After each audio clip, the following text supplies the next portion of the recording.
She broke one rule and exposed an entire city. A black hairdresser loses her job because she gives a free haircut to an elderly veteran who can't afford one. The wealthy customers smirk. The salon owner humiliates her. Security searches her bag as if kindness were a crime. But here's what none of them know. The quiet old man they mocked is the father of Westbridge's mayor. And when the truth comes out, the scandal grows far beyond one unfair firing.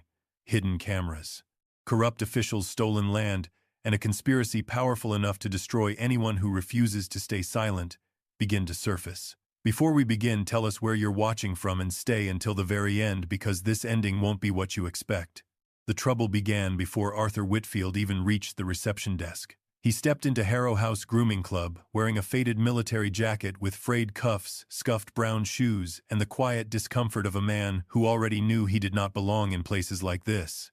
The salon occupied the ground floor of Westbridge's oldest luxury hotel, surrounded by polished dark wood antique mirrors, leather barber chairs, and private rooms reserved for politicians, attorneys, bankers, and men who never needed to ask the price before sitting down. Arthur's silver hair had grown unevenly over his ears, his beard was neglected, and one loose button hung from his jacket by a single thread.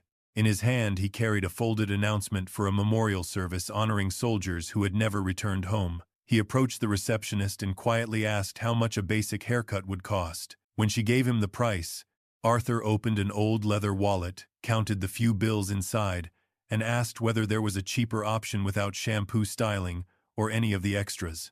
Before the receptionist could answer, Brianna Harrow looked up from the appointment tablet in her hand. She studied Arthur's clothes, his weathered face, and the medicine receipt sticking from his pocket. "We don't offer social assistance packages," she announced loudly enough for the entire salon to hear. A man in a tailored suit laughed and suggested Arthur try one of the discount shops on the south side. Another customer complained that allowing people like him inside damaged the salon's premium atmosphere. Arthur lowered his eyes, folded the memorial notice, and prepared to leave without arguing. Janelle Price had been trimming a customer's hair across the room, but the insignia on Arthur's jacket stopped her cold. Her late father had served in the same branch of the military, and she recognized the emblem immediately. She finished her appointment, walked over, and asked Arthur about the memorial notice. At first he said it was nothing important. Then he admitted he was attending a service for the man who had pulled him from a burning vehicle nearly 50 years earlier. He had planned to arrive looking respectable, but his prescription had cost more than expected, leaving him with almost nothing. Janelle glanced at the clock. Her lunch break had just begun. She told Arthur to sit in her chair. When he warned that he could not afford the service, she answered, "Then it's a good thing I'm not charging you." She draped a clean cape around his shoulders and began cutting. She worked carefully, shaping his silver hair, trimming his beard, cleaning the tarnished military pin on his lapel, and sewing the loose button back onto his jacket with thread from her emergency kit.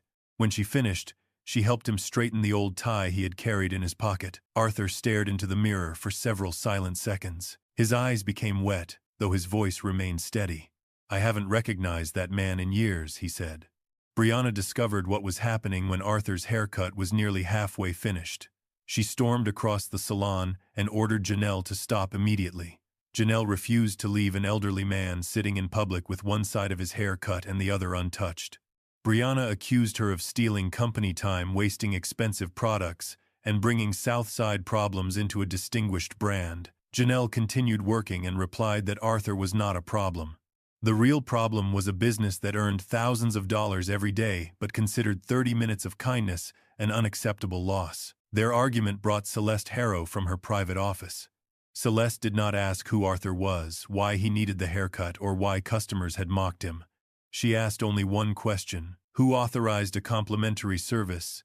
Janelle placed the scissors on the counter and accepted full responsibility. Celeste fired her on the spot. Then, as if generosity were evidence of criminal behavior, she called hotel security and ordered them to inspect Janelle's bag. Brianna pulled off Janelle's apron and threw it onto the floor, warning that every respected salon in Westbridge would soon know she was undisciplined and untrustworthy. Arthur tried to intervene, but Janelle gently touched his arm and asked him not to make the situation worse for himself. While Miles Reed helped her collect her tools, he noticed Brianna signal the technician near the back office to shut down the main security camera. Miles quietly checked the system from a side terminal and discovered the camera was still recording. He said nothing but memorized the file location. At the front door, Arthur pressed an old military challenge coin into Janelle's palm. The letters C.W. were engraved on the back. She assumed they belonged to a fallen soldier. Arthur turned towards Celeste before leaving. "You just fired the only person in this room who understands what honor means," he said. Outside, he took out his phone and dialed a private number known to only a handful of people in Westbridge. When a woman answered, Arthur said, "Camille, your father needs you to come here. And this time, don't bring a speech." The next morning, 3 black vehicles from City Hall stopped outside Harrow House. The woman who stepped out had not come for a haircut. She had come to ask why her father had been humiliated. By 9 the next morning, 3 black vehicles from Westbridge City Hall had stopped outside Harrow House Grooming Club, drawing reporters, hotel guests, and curious pedestrians toward the entrance. Mayor Camille Whitfield stepped from the lead vehicle in a dark tailored suit, followed by 2 security officers, several city employees, and Deputy Mayor Owen Kessler, the polished political strategist who had stood beside her through 2 elections. Celeste Harrow hurried forward with a smile so warm it almost erased the contempt she had shown Arthur the day before. She welcomed Camille as though the mayor had arrived for a private appointment and declared that Harrow House was deeply honored to serve Westbridge's first family. Camille did not return the smile. Arthur stood beside her in the same faded military jacket, but with his silver hair now neatly shaped and his beard carefully trimmed. "Who cut his hair?" Camille asked. Celeste began speaking vaguely about the salon's long tradition of respecting veterans, while Brianna stepped forward and claimed Harrow House had generously sponsored Arthur's entire service. Arthur cut through the lie before she could finish. "No," he said, pointing toward Janelle's empty station. "The woman you fired did that." Camille turned toward him, her expression tightening. "Father, is that true?" The word silenced the room. Brianna's face lost its color. One customer slowly raised his phone to record. Outside, reporters who had been waiting for a campaign announcement rushed toward the glass doors when they realized the elderly veteran was the mayor's father. Camille demanded to know why Janelle had been dismissed. Celeste explained that employees could not distribute company property or services without authorization regardless of their personal feelings. Camille looked around at the marble counters, imported products, and private rooms where clients paid hundreds of dollars without asking for a receipt. A towel, a small amount of shaving cream, and 30 minutes of work were enough to destroy someone's career, she asked. Celeste's smile hardened. This was never about the cost. It was about obedience. Arthur gave a bitter laugh. That is how powerful people turn kindness into misconduct. Brianna interrupted, insisting Janelle had shouted at customers, disrupted the salon, and behaved aggressively after being corrected. When Camille requested the security footage, Brianna claimed the main camera had malfunctioned. Miles stood near the back counter, his hands clenched beneath his apron. His phone had vibrated moments earlier with a message from Celeste containing his mother's home address and 4 words. "Think carefully before speaking."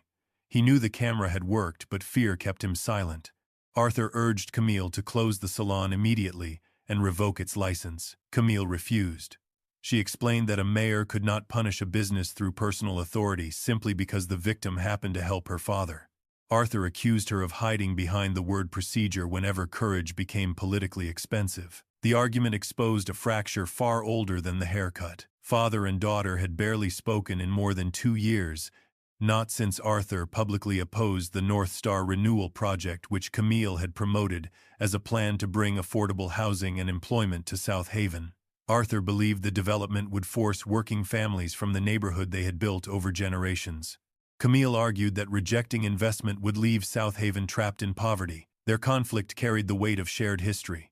Arthur had once been one of Westbridge's most respected community organizers. Years earlier, he had sold his first home to help finance Camille's first campaign for city council. He had introduced her at rallies, knocked on doors, and convinced skeptical residents that she would never forget where she came from. Then Camille signed the preliminary North Star agreement, and Arthur disappeared from every political stage she stood upon. Janelle arrived after receiving a call from the mayor's office, but she refused Celeste's carefully staged offer to return to work. Celeste placed a document on the counter and said Janelle could receive back pay and immediate reinstatement if she admitted violating salon policy and agreed never to discuss the incident publicly. Janelle read the first page, tore the document in half, and placed the pieces beside the appointment book. "You are not offering me my job back," she said. "You are offering to buy my silence." Camille promised to refer the case to the Labor Department, but she admitted an investigation would take time and could not guarantee the result. By noon, public opinion was already splitting. Some praised Janelle for defending Arthur's dignity. Others accused her of using her connection to the mayor's father to threaten a private business. That evening, Miles met Janelle in the far corner of a parking garage. He handed her a small external drive and confessed that the salon camera had never failed. He had copied the files before Brianna ordered them deleted, but the footage contained more than Janelle's firing. It included a private conversation recorded the previous evening between Celeste Brianna and Councilman Malcolm Vane. Janelle pressed play. Vane's voice came through, clearly. "When the businesses in South Haven lose customers and lose their permits, they'll sell their land for whatever we offer," Celeste asked. "And what about the hairdresser? She knows too many people in that neighborhood." After a brief silence, Vane replied, "Then make sure she has no credibility left when she starts talking." Janelle stared at the drive in her hand and finally understood. She had not been fired merely for giving a veteran a free haircut. Someone had been waiting for the perfect excuse to turn her into a warning for all of South Haven. Janelle and her younger sister Keisha watched the security footage 3 times before either of them spoke. They sat at the small kitchen table in Janelle's apartment, the external drive connected to an aging laptop that overheated whenever more than 2 programs ran at once. At first, the recording seemed to confirm only what Miles had already revealed. Celeste Harrow Brianna and Councilman Malcolm Vane had discussed weakening businesses in South Haven until their owners became desperate enough to sell. But as Janelle moved deeper into the footage, the conversation became far more calculated. Celeste opened a leather folder and handed Vane a printed list containing 32 businesses owned by black families, immigrants, and military veterans. Beside each name was a private vulnerability: unpaid taxes, expiring permits, inheritance disputes, overdue loans, relatives with criminal records, medical treatment, and insurance problems. These were not ordinary business notes. They were pressure points. Janelle recognized restaurants where she had eaten as a child, a laundromat run by a widowed veteran, and Gloria May Carter's neighborhood salon, the place where Janelle had first learned how to hold a pair of shears. The final entry was different from the others. It listed an abandoned property under the name Whitfield Community Trust.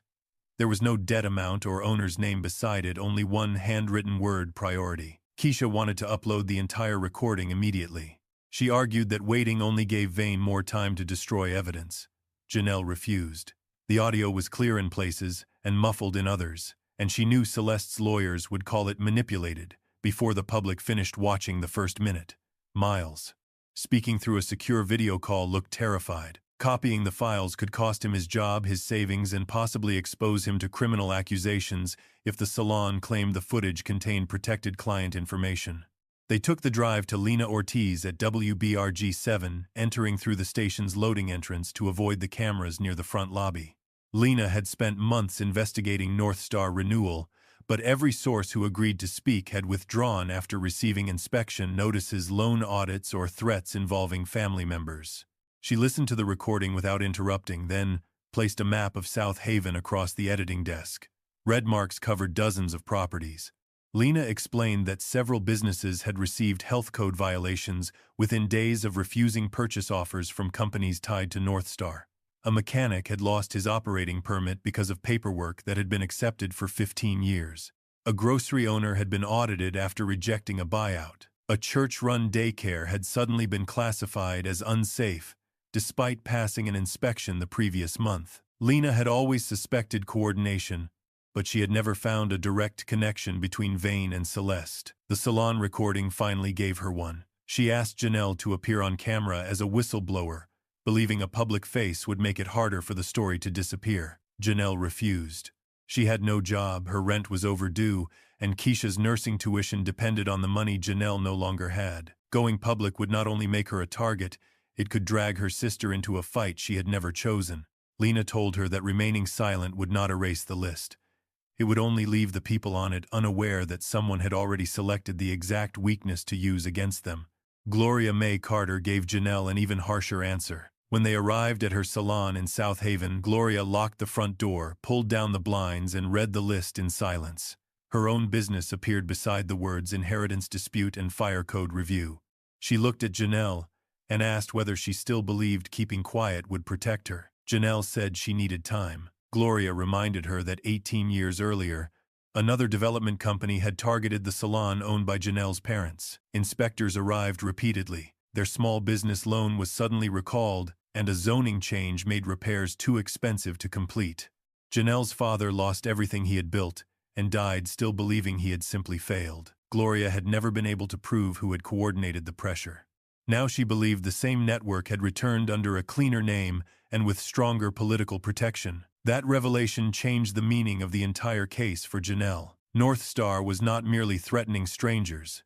It might be the continuation of the scheme that had destroyed her family before she was old enough to understand it. Lena spent the afternoon tracing financial records. By evening she had uncovered the first major corporate link. Harrow House had received substantial financing from the Westbridge Civic Growth Fund, an investment organization controlled by Malcolm Vane through 3 shell companies. Celeste was not simply allowing Vane to use the salon for private meetings.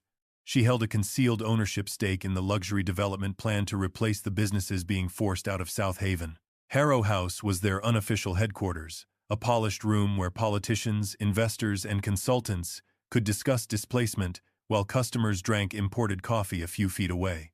Before Janelle could formally transfer the drive to Lena, Brianna released an edited video online. The clip removed every insult directed at Arthur and showed only Janelle accusing the salon of having no humanity.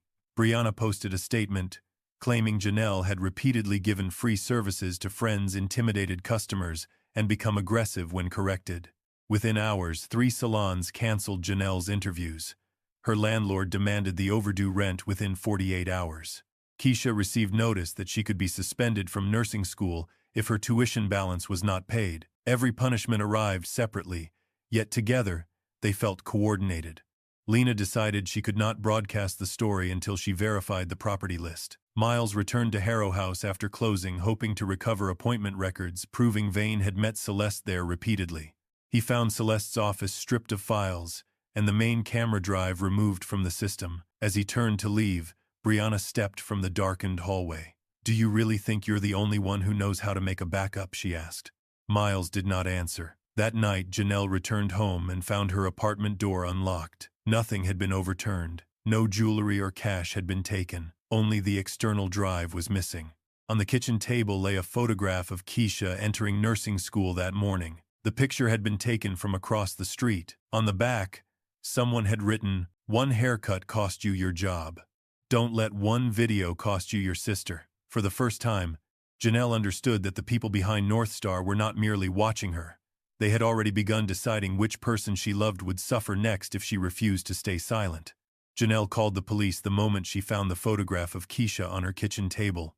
Lieutenant Wade Mercer arrived less than 30 minutes later, wearing the calm, detached expression of a man who had already decided what the truth was before entering the apartment. He inspected the unlocked door, glanced at the untouched furniture, and asked whether Janelle might simply have forgotten to lock it. She showed him the photograph and the message written on the back, but Mercer held it only by the corner and handed it back. No visible fingerprints, no sign of forced entry, and nothing except a storage drive missing, he said. This could be a personal dispute. Janelle stared at him in disbelief.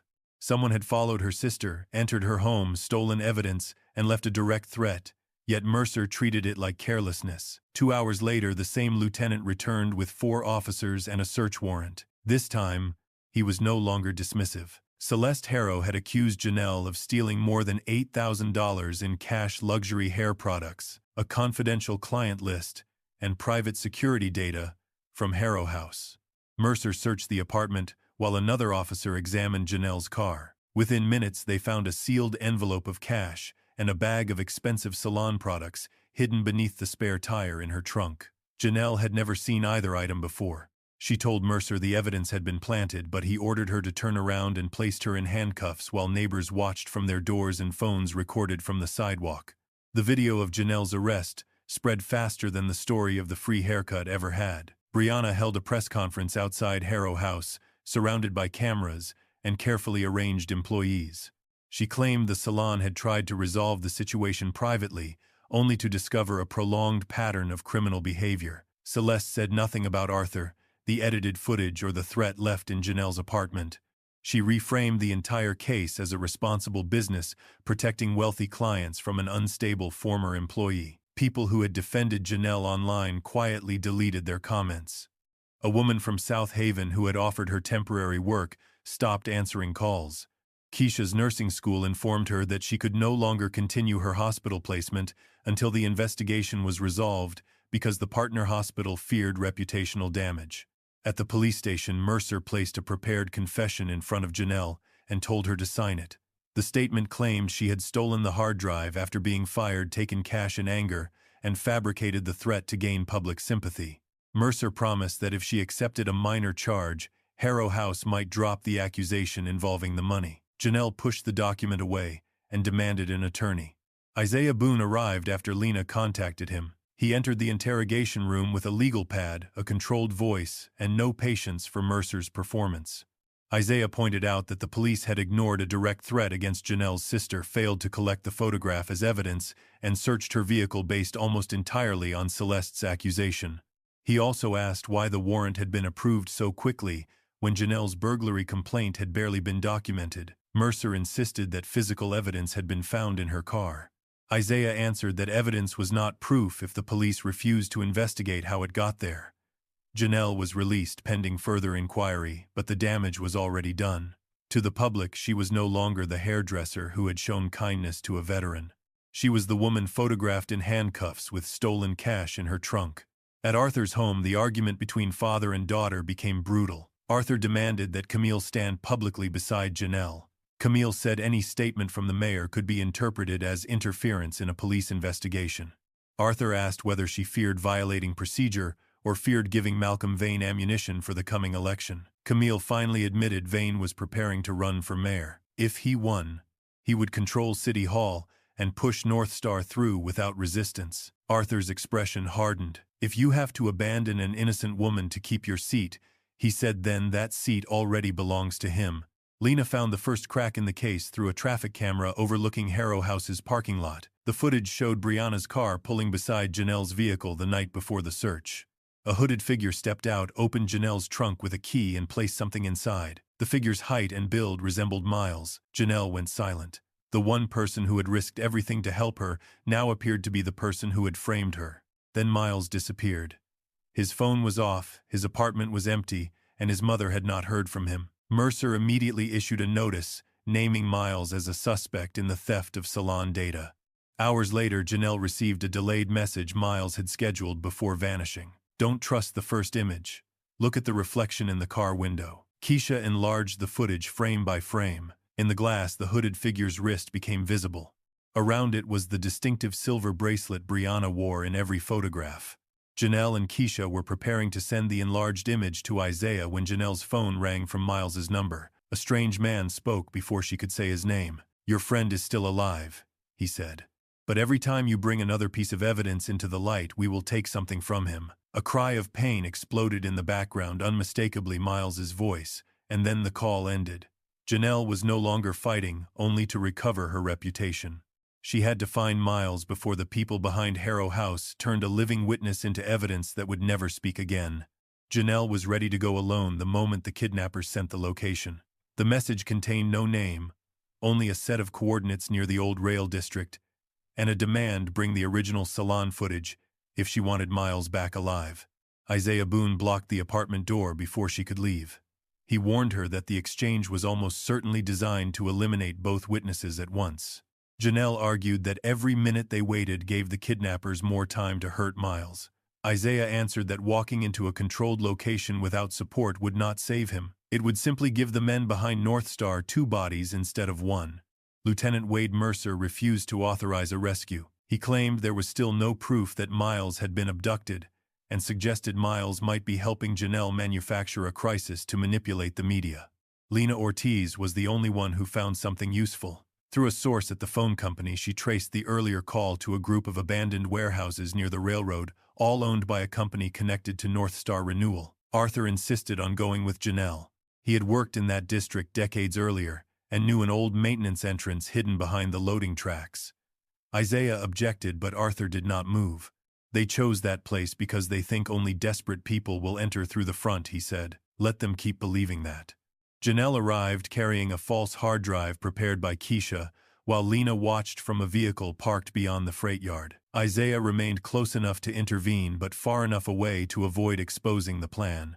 Inside the warehouse, Miles was tied to a metal chair in a room stacked with zoning files, property maps, and sealed municipal boxes. His face was bruised, and one eye was nearly swollen shut, but he was conscious. Two men stood beside him while a third aimed a camera at Janelle. They ordered her to place the drive on the table and read a prepared statement admitting that she had stolen Harrow House data, planted evidence against Brianna, and fabricated the entire conspiracy after being fired. Janelle immediately understood the real purpose of the meeting. They did not merely want the footage, they wanted a confession they could release publicly. One that would turn every accusation against Celeste and Vane into the revenge of a disgruntled employee. She pretended to consider the offer and asked to see Miles untied first. The guard laughed and told her she was in no position to negotiate. Janelle kept him talking, questioning whether Vane would really allow hired men to keep witnesses alive after the job was finished. The suggestion created just enough uncertainty for the guards to glance at one another. Arthur entered through the old maintenance corridor and reached the side room without being seen. Lena, realizing the exchange had begun, called the state police instead of Mercer's department. Inside, one of the guards discovered Arthur near the breaker panel and shouted. The warehouse erupted into confusion. Janelle knocked the camera from its tripod. Miles twisted his wrist against a small strip of metal he had hidden inside his shoe, and Arthur pulled the emergency lever that opened the rear loading door. One of the men tried to pour fuel across the documents, while another struck Janelle against a filing cabinet. Miles freed one hand, drove the chair backward into his captor, and knocked the fuel container away. By the time flames caught along one corner of the room, state police vehicles were already surrounding the building. The men attempted to escape through the rail yard, but two were arrested, and another was caught beneath the loading platform. Firefighters contained the blaze before the warehouse could be destroyed. The documents left behind exposed a system far larger than anyone expected. Keisha found maps of South Haven, with businesses marked by color and coded instructions. Beside each name, inspection, permit suspension, asset seizure, negative media, and loan pressure. Other files recorded payments to political committees, consultants, inspectors, and police-linked foundations. Then Lena found a memorandum carrying Mayor Camille Whitfield's signature. It approved the initial phase of North Star renewal and authorized preliminary property acquisition. When Camille arrived at WBRG 7 and saw the document, she did not deny it. The signature was real. She admitted signing the memorandum 18 months earlier after Owen Kessler presented the plan as an affordable housing program for veterans and low-income families. But the version recovered from the warehouse described a luxury commercial district, contained no affordable housing commitments, and included provisions allowing forced property acquisition. Arthur looked at his daughter as though the paper had confirmed his worst fear. Camille had not designed the conspiracy, but her signature had opened the legal door. Their confrontation moved from the newsroom to the mayor's office. Arthur accused Camille of signing away the neighborhood her mother had spent decades protecting. Camille defended herself by saying she reviewed hundreds of documents and relied on staff members whose job was to verify the details. Arthur replied that blind trust did not excuse power, it made power more dangerous. Camille's frustration turned to shame, but Janelle refused to let shame become another form of retreat. She told the mayor that if she was truly not part of the scheme, she had to release every North Star file and allow an independent investigation. Owen Kessler strongly advised against it. He warned that publishing the documents would destroy Camille's re-election campaign and hand the city to Malcolm Vane. Before Camille could answer, Lena received an emergency call. Gloria May Carter's salon was on fire. The flames had already spread across the front room when they arrived.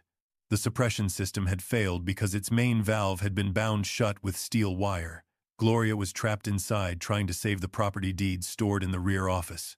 Janelle and Arthur pushed through the smoke before firefighters could stop them. They found Gloria collapsed near a filing cabinet, clutching a small metal box to her chest. Arthur carried her toward the door while Janelle took the box. Just before losing consciousness, Gloria gripped Janelle's wrist and whispered, "Do not let them find the Whitfield Trust. It is why they want the whole neighborhood gone." Outside, Janelle opened the box. It contained no deed, only a single handwritten note. The original is beneath the first chair where Arthur ever cut hair. To save South Haven, Janelle now had to find a barbershop that had been closed for nearly 20 years before the people who set the fire realized Gloria had passed the secret to her. Gloria survived the fire, but barely. By dawn, she was lying in a hospital room with smoke damage in her lungs and burns along one arm, while what remained of her salon sat behind police tape in South Haven. The front windows had collapsed, the styling stations were blackened, and nearly every document she had tried to save had been destroyed. Arthur stood outside the hospital room for several minutes before speaking. Then he told Janelle there was one place left to look. He drove her, Keisha, Miles, and Isaiah to an abandoned building 3 blocks from the burned salon. Above the boarded entrance, faded gold letters still read Evelyn's chair. Arthur explained that he and his late wife, Evelyn Whitfield, had opened the barbershop decades earlier, serving veterans, factory workers, children, and families who could not always pay. Janelle noticed the name immediately. Camille had been named after her mother, yet once she entered politics, she had stopped using Evelyn as part of her public identity. Arthur said nothing more about it. He forced open the door and led them through a room coated in dust. The mirrors were cracked, the floor was warped, and old photographs still hung crookedly on the walls. In a storage room at the back sat the first barber chair Arthur had ever used. Together they turned it over, removed the rusted metal base, and found a fire-resistant envelope hidden inside the frame. The envelope contained a copy of the Whitfield Community Trust. Years earlier, Evelyn had brought 14 South Haven families together to purchase land collectively. The trust was designed to prevent developers from forcing individual owners to sell under pressure. Under its terms, no major parcel could be transferred to a corporation without the approval of at least 75% of the beneficiaries. After Evelyn's death, many families assumed the agreement had expired. It had not. Arthur remained the last living trustee, and Camille was named as his legal successor. If the original document could be authenticated, North Star Renewal would lose the power to seize most of South Haven through compulsory acquisition. For the first time, Janelle understood why an abandoned address had been marked as a priority on Celeste's list. The trust was not merely old paperwork. It was the legal wall standing between the neighborhood and Malcolm Vane's development plan. But the document beneath the chair was only a copy. Arthur admitted that he had placed the original in the city archives 10 years earlier because he believed a public institution would be safer than his home. Camille ordered an immediate search of the municipal records basement. The trust file was missing from both the physical index and the digital catalog. Owen Kessler explained that thousands of older documents had been scanned and destroyed as part of a routine modernization project. Keisha searched the disposal records and found the authorization order. It carried Owen's electronic signature. Camille confronted him in the archives basement. Owen remained calm, claiming he had approved a list prepared by the records department and had never personally reviewed every file. Arthur demanded that Camille suspend him immediately. She hesitated. Owen had managed her campaigns, negotiated with council members, controlled confidential schedules, and knew every political weakness inside her administration. That hesitation was all Janelle needed to see. She told Camille that fear of what Owen knew was exactly what gave him power. Owen turned on her, calling her an unemployed salon worker who had inserted herself into a family dispute and manipulated a frightened old man for revenge. Janelle held his gaze. "I don't need power to recognize the smell of smoke," she said. "I only need to notice who keeps standing beside every fire without ever smelling like one."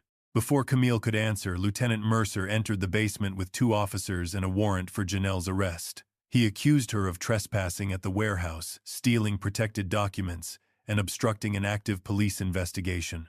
Mercer claimed video from the rescue showed Janelle voluntarily entering the building with stolen salon data. Miles protested that he had been kidnapped, but Mercer warned that he could also be charged as her accomplice. Isaiah examined the warrant and discovered it had been approved based on a sealed statement from an anonymous witness, identified only as an employee of the mayor's office. The message was clear: someone inside City Hall was still feeding the police exactly what they needed to keep Janelle under pressure. Then Lena called. An internal source had sent her an audio recording. Camille put the call on speaker. Owen's voice came through, first speaking to Malcolm Vane. "Camille signed the final page," he said. "I replaced the pages in front of it. If this collapses, she becomes the official who approved everything." Vane asked about Arthur and Janelle. Owen answered that he had already provided their schedules and expected the pressure to silence them. The basement went completely still. Owen had not merely failed to protect the records. He had used Camille's real signature to legalize a false development plan and had supplied private information to the people threatening her father and Janelle. Owen realized the recording had exposed him. Before state police could reach City Hall, he disappeared through a restricted service exit. At that same moment, Arthur received an emergency alert from his home security system. Smoke was pouring from the old house where he had lived with Evelyn. He drove there before anyone could stop him. Flames had already reached the second floor, but Arthur tried to enter because the last letters his wife had written were stored in a wooden box upstairs. Janelle followed, caught him near the hallway, and dragged him back as part of the ceiling collapsed behind them. Firefighters pushed both of them outside seconds before the roof gave way. When the fire was finally contained, they discovered a body in the basement. At first, investigators assumed it belonged to the arsonist. Then they found a city employee identification card in the victim's clothing. The dead man worked in municipal archives and was the only person known to have seen Owen remove the original Whitfield trust file. Inside the victim's coat was a bank key and a handwritten note. It read, "Safe Deposit Box 314. The woman who cut Arthur's hair must be the one to open it." Owen had erased his trail inside City Hall. Vane was preparing to force the North Star vote through, and the box at the bank might contain the final evidence needed to save South Haven. Or it might be one more trap built specifically for Janelle. Janelle entered Westbridge Federal Bank with Isaiah Boone on one side and a state police investigator on the other. Arthur remained at the hospital under observation after the fire, but he had insisted that Janelle be the one to open Safe Deposit Box 314. The bank manager led them into a private vault room where the silence felt heavier than the steel door behind them. Janelle inserted the key found in the dead archivist's coat and pulled out a narrow metal box. There was no original trust document inside. Instead, they found a USB drive, a handwritten ledger, copies of altered permit invoices, a list of police officers and municipal inspectors who had received secret payments, and a sealed letter addressed to the woman who cut Arthur Whitfield's hair. The archivist explained that he had witnessed Owen Kessler remove the original Whitfield Community Trust from city storage and replace it with an invalid copy. Afraid that reporting the theft through normal channels would get him killed, he had secretly preserved the digital archive financial records and disposal orders. He had chosen Janelle because he had seen the news report about the free haircut. In his final words, he wrote that anyone willing to lose a job to protect the dignity of a stranger might be the only person in Westbridge who could be trusted not to sell an entire neighborhood for personal gain. The documents transformed suspicion into a financial trail. The ledger connected Malcolm Vane's shell companies to inspectors who had shut down South Haven businesses, officers who had ignored threats, and consultants who had redirected city development money. It also showed payments routed through charities and political committees. Camille decided to hold an emergency press conference and reveal that her signature had been used to approve a version of North Star she had never seen. Her campaign advisors reacted with panic. They warned that admitting negligence could lead to impeachment, criminal scrutiny, and the collapse of her re-election campaign. Camille listened, then dismissed them from the room. She said preserving an office by hiding the truth would prove Arthur had been right about her. Yet Arthur did not offer immediate forgiveness. From his hospital bed, he told Camille she had acted only after the conspiracy threatened her father and her political career. Camille did not defend herself. She admitted he was right. Then, with cameras waiting at WBRG 7, she apologized publicly to Janelle, not as mayor, but as a woman who had been warned and had chosen convenience over listening. Before Lena Ortiz could broadcast the full investigation, every screen in the newsroom went black. The station's servers had been breached. The warehouse footage, salon recordings, financial documents, and edited report vanished from the network within minutes. A technician traced the administrative access request to a City Hall account. The discovery was devastating. To the public, it now appeared possible that Camille had ordered the deletion to protect herself after staging a confession of innocence. Malcolm Vane immediately called for an emergency council session, accusing the mayor of destroying evidence and manipulating the media. Celeste Harrow released a statement, claiming the entire case was collapsing because it had been built on stolen files and political theater. For several minutes, it seemed that months of evidence had disappeared in a single attack. Then Keisha opened her laptop. After receiving the threatening photograph outside her nursing school, She had stopped trusting any single device or institution. She had copied every document onto a protected academic storage system used for medical coursework.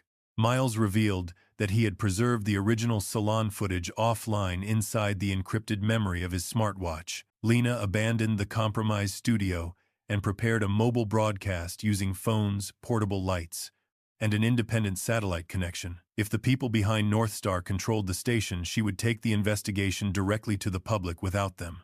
Celeste responded with a press conference of her own. She stood in front of Harrow House with Brianna beside her and claimed that Owen and Vane had deceived the salon. She portrayed herself as another victim, insisting she had believed North Star would create jobs and restore abandoned properties. Brianna said nothing. Her eyes remained fixed on the ground, and her hands trembled whenever Celeste touched her shoulder. Watching from the hospital, Janelle realized Brianna was not merely afraid of prosecution, she was afraid of her own mother. Isaiah quietly sent word that cooperation could reduce her sentence if she came forward before the emergency council vote. That night, Brianna contacted Janelle and asked to meet alone in the hospital parking garage. She arrived without makeup, without Celeste, and without the cold confidence she had displayed inside the salon. She handed Janelle a phone and struggled to keep her voice steady. "My mother did not order them to kidnap Miles," she said. "She ordered them to kill him. I changed the instruction before it reached the men at the warehouse." Janelle stared at her, unsure whether the confession was meant to save Miles, Brianna, or both. Brianna unlocked the phone and played a recording. Celeste's voice spoke to Lieutenant Mercer with chilling calm. "Before the vote, I do not want any witness, still conscious enough, to walk into that chamber." Brianna had just given Janelle evidence that could destroy her mother, but by admitting she had altered a murder order, she had also made herself the next person Celeste could no longer afford to leave alive. Brianna Harrow entered state police protection before sunrise. She was moved to a secure house outside Westbridge, stripped of her phone, and placed under constant guard. For the first time since the scandal began, she no longer had Celeste beside her to control the story.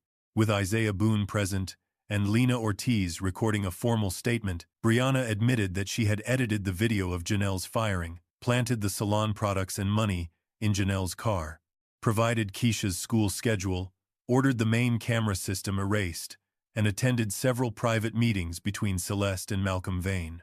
She insisted that she had believed the plan was only meant to ruin Janelle's credibility and frighten South Haven into silence. According to Brianna, Mercer and Celeste had taken the operation far beyond anything she had expected. She claimed she never knew Miles would be kidnapped, or that Gloria's salon and Arthur's home would be set on fire. Janelle listened without sympathy. She reminded Brianna that she had been given many chances to stop, yet each time she chose jealousy, status, and family profit over another person's safety. Brianna asked whether Janelle would testify that she had eventually helped expose the truth. Janelle answered calmly, "I will not protect you from the consequences, but I will protect your right to tell the truth before someone kills you for it." Brianna's testimony gave state police enough evidence to search Harrow House. Officers entered through the main salon, while another team secured the basement and private VIP rooms. Behind locked cabinets, they found land purchase contracts, employment files belonging to workers dismissed after reporting discrimination, envelopes of cash marked with inspector names, surveillance, photographs of South Haven business owners, and a device configured to access City Hall's internal network. The salon had not merely hosted secret meetings. It had functioned as an operational center for the entire North Star scheme. Miles joined investigators to identify the security system and noticed that one oversized mirror in the VIP room sat several inches away from the wall. When officers removed it, they discovered a concealed compartment. Inside was the original Whitfield Community Trust, sealed in a protective sleeve. The document confirmed that Arthur remained the lawful trustee of the land, but its final provision exposed the reason he had survived 2 suspicious fires. If Arthur died without formally appointing a successor, control of the trust would pass temporarily to the city government. Owen could then use his authority inside City Hall to transfer the property into the North Star redevelopment system before the beneficiaries had time to object. The attacks on Arthur had never been collateral damage. His death was part of the legal strategy. From his hospital room, Arthur immediately signed a new succession agreement, naming Janelle Camille and Gloria as joint trustees. He chose Camille because she remained his legal heir, Gloria because she represented the original South Haven families, and Janelle because she had no political or financial interest in the land. You were willing to lose everything for a man you thought had nothing, Arthur told her. That is exactly why I trust you with something worth millions. The discovery should have stopped Northstar, but Malcolm Vane moved faster. Before a court could formally authenticate the trust, he called an emergency council vote and announced that the document might be fraudulent.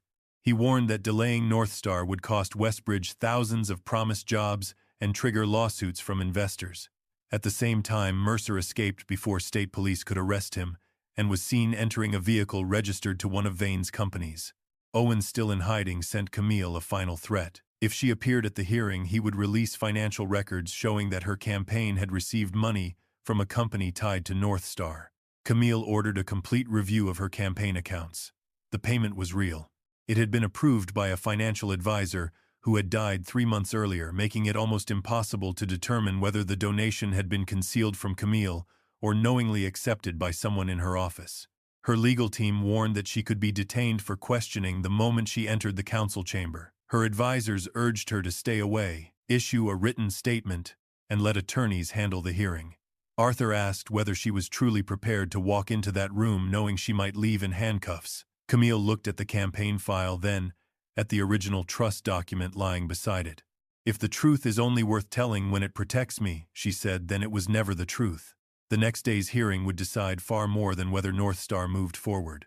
It would determine whether Janelle's name was cleared, whether Arthur could preserve Evelyn's legacy, whether Brianna's confession survived Celeste's lawyers, and whether Camille left City Hall with her honor intact or under arrest. By the time the emergency hearing began, the Westbridge City Council chamber was packed beyond capacity. Hundreds of South Haven residents stood outside in the public square watching the proceedings on large screens, while Lena Ortiz's independent live stream reached thousands more across the city. Malcolm Vane sat at the center of the chamber and opened the session as though he were still in complete control. He described Northstar Renewal as the only project capable of saving Westbridge from economic decline, then displayed photographs of abandoned storefronts, cracked sidewalks, and boarded buildings throughout South Haven. He carefully avoided showing the businesses that had been damaged by suspicious fires, closed through manipulated inspections, or driven into bankruptcy by the network he controlled. Celeste Harrow entered with a team of attorneys and denied every allegation, claiming Brianna had been frightened, confused, and pressured by Janelle into giving a false confession. Owen Kessler appeared on a large screen through a secure video connection from an undisclosed location. With the confidence of a man who believed distance made him untouchable, he released records showing Camille's signature on the Northstar memorandum and a donation from a company connected to the project. The chamber erupted, but Camille did not deny either document. She stood before the council and admitted that she had trusted the wrong people, failed to examine the agreement carefully enough, and allowed her administration to be used. She announced that she would accept a full independent investigation even if it resulted in her suspension or removal from office. Owen had expected her to defend herself, blame her staff, and appear desperate. Instead, Camille's willingness to accept responsibility forced the public to separate negligence from deliberate conspiracy. Celeste's lawyers then turned their attention to Janelle. They asked why an unemployed hairdresser with no background in law, finance, or property management had suddenly been given authority over land worth millions of dollars. They suggested she had manipulated an elderly veteran and exploited his strained relationship with the mayor to transform herself from a dismissed employee into a wealthy trustee. Janelle did not raise her voice. She said she had never asked Arthur for property influence or protection. She had accepted the role only to keep the land away from people who had burned businesses, kidnapped witnesses, planted evidence, and used police authority to destroy a woman who refused to remain silent.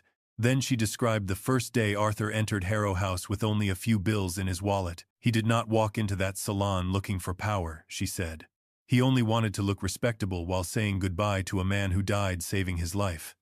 The room became quiet, and the hearing shifted from abstract arguments about development to the human cost behind them.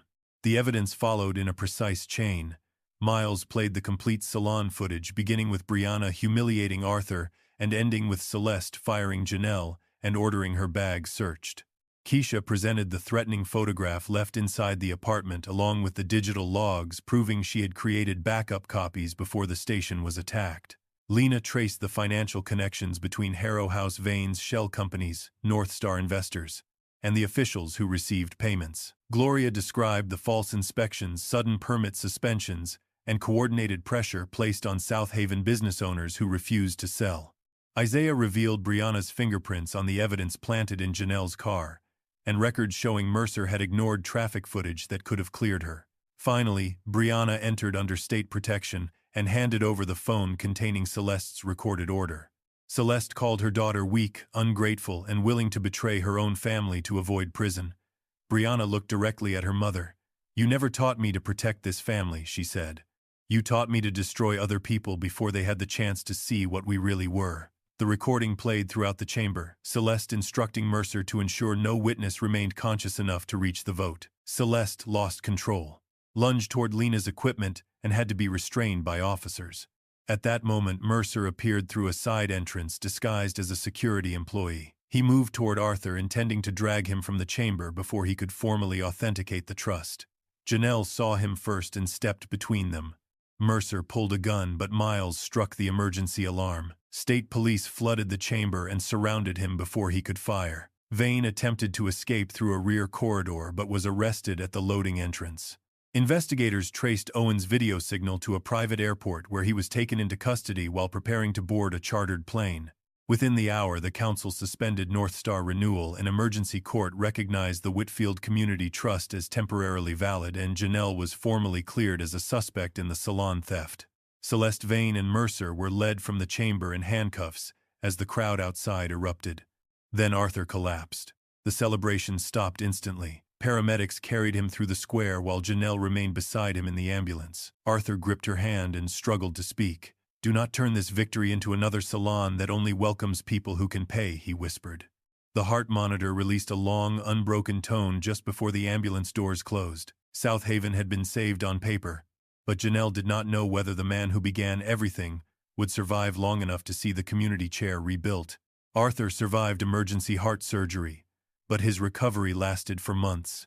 During that time, reporters repeatedly requested interviews, documentary producers offered contracts, and political organizations tried to turn him into the public face of the Westbridge scandal. Arthur refused them all. He said the attention belonged to the South Haven shopkeepers, who had spent years living under false inspections, financial threats, and the fear that one refusal to sell could cost them everything. His relationship with Camille healed slowly without dramatic promises or instant forgiveness.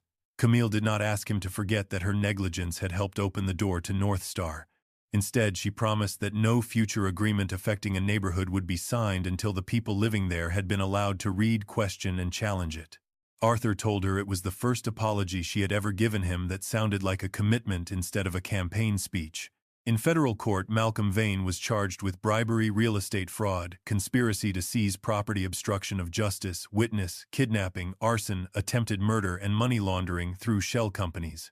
Owen Kessler faced charges for falsifying public records, replacing pages after Camille had signed them, abusing City Hall access, destroying evidence, leaking confidential schedules, conspiring to seize community land, and assisting attacks on witnesses.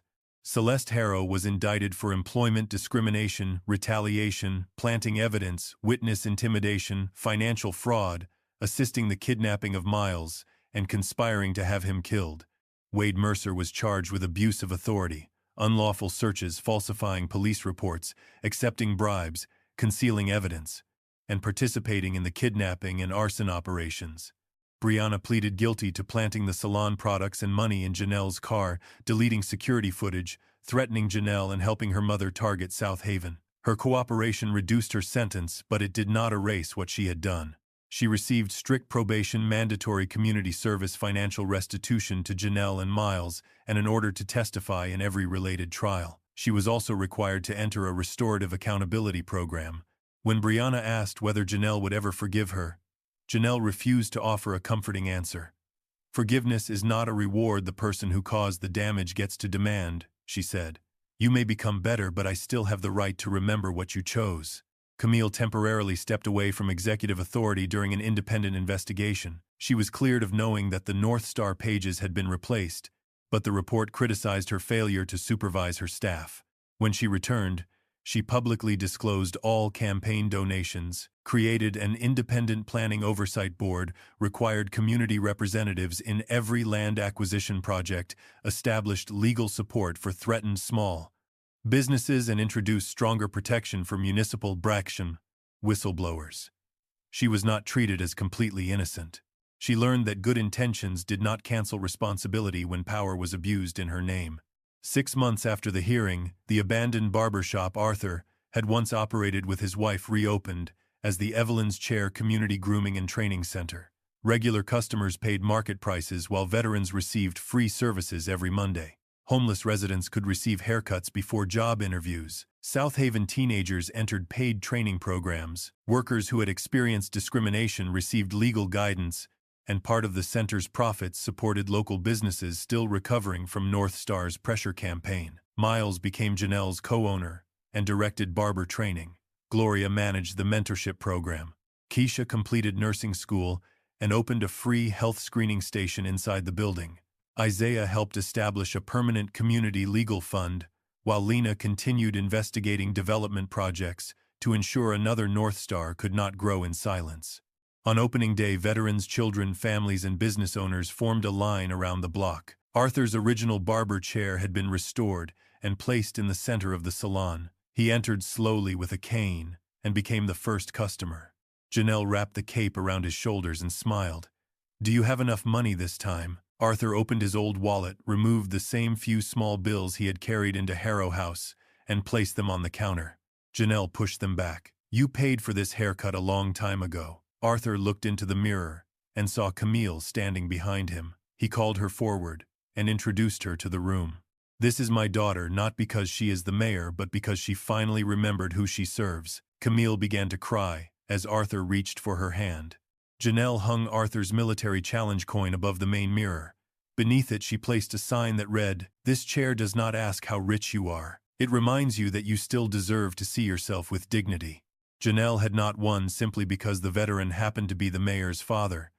She won because one employee saved the truth, one sister refused to remain silent, one reporter kept investigating, one community stood together, and one woman whose reputation had been destroyed refused to let powerful people define her worth. Kindness began the story, but solidarity ended the injustice.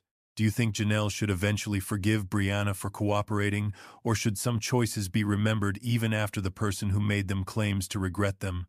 Share your opinion in the comments. Tell us where you are watching from.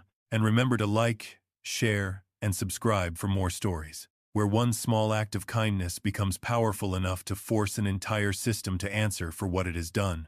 If this story proved anything, it's that injustice rarely survives when ordinary people refuse to stand alone. Janelle didn't change Westbridge because the veteran happened to be the mayor's father.